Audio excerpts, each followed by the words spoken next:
Je m'appelle Ophélie Vambremer, je suis à l'Université catholique de Lille à la FGES en économie-finance en deuxième année et j'ai fondé la start-up ZAC. Alors l'histoire c'était à la fin d'un cours de philosophie en terminale et j'étais à côté d'un ami et je regarde mes lunettes et je me fais mais qu'est-ce qu'on en fait de ça? Et enfin qu'est-ce qu'on fait des anciennes montures utilisées? Et en fait après quelques recherches je me rends compte qu'il y a 100 millions de montures de lunettes qui restent au fond des tiroirs et j'ai pas, par expérience passée, par éducation, en fait je suis sensible à tout ce qui est environnement et je me suis rendu compte qu'on ne pouvait pas continuer d'autant surconsommer et qu'il fallait dire stop.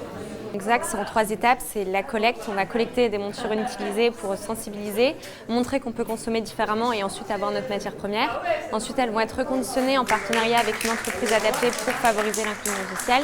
Et ensuite, on va les revendre à moindre coût, donc remboursés par la mutuelle et pour avoir une grande qualité et accessible à tous. Et donc le service soit accessible au plus grand nombre. Donc là, on est en train de collecter et en fait, on va voir notamment, on développe nos process de reconditionnement. Donc on immobilise, on achète le matériel pour reconditionner cet été. Et donc ensuite pouvoir vendre aux opticiens et donc aux personnes pour que tout le monde puisse en avoir accès. À partir de septembre, on commence tout doucement et pour être opérationnel en janvier, en 2020, quand la loi va changer. J'ai eu la chance d'avoir une super université et des super amis qui m'aidaient pour tout ce qui est cours. En fait, des fois, je faisais des journées, je travaillais à ZAC jusqu'à 19h où je faisais des rendez-vous parce que je suis quelqu'un qui a beaucoup de terrain. Et ensuite, je rentrais le soir, je faisais 1 heure de sport ou 1 heure de pause et après, jusqu'à 23h, des fois, j'ai essayé de rattraper les cours si je pouvais aller en DS.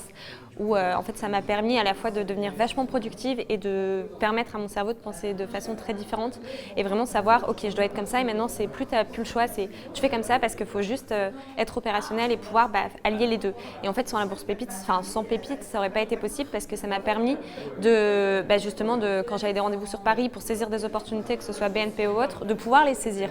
Et c'est ça qui est important, c'est pouvoir saisir les opportunités pour faire évoluer les choses. Donc c'est ce que la bourse m'a permis de façon indirecte, mais si j'avais été l'obligation de rester tout le temps sur l'île, la boîte, les lieux de collecte n'en seraient pas là où ils en sont. C'est que des expériences, on apprendra toujours et puis il y aura toujours des personnes bienveillantes autour de nous. Donc voilà, donc la bienveillance et allez-y.